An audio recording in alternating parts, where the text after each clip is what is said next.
Alright everybody, we're back working on the round baler to rebaler again. If you like what we're doing, give us a thumbs up, subscribe, ring the bell so you don't miss any of our upcoming videos. We're marking the top of it so we can get it cut off to the height that we want. Now come along and see what we can get done today.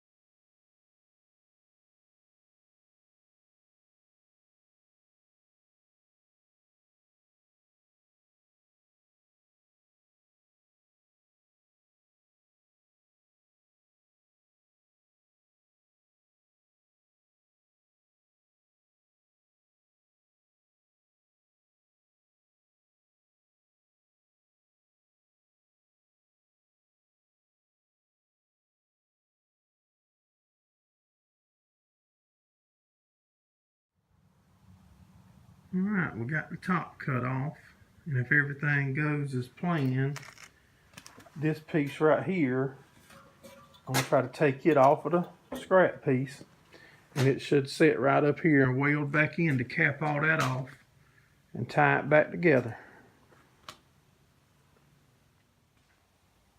Alright guys, the top piece we cut off, got the sheet metal off of them. Got them cleaned up just a fuzz. Still got more to do.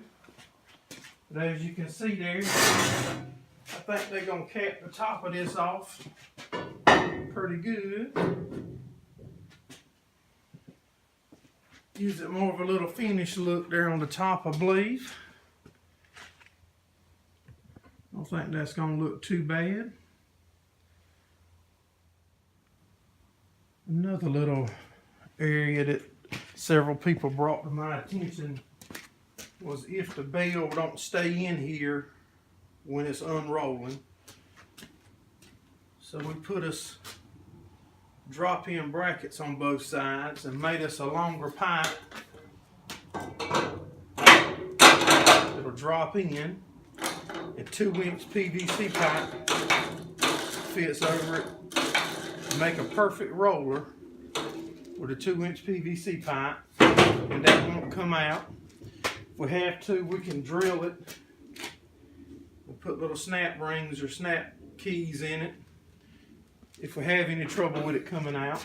But I think that's going to roll good there on the back if we need it. I hope we don't need it.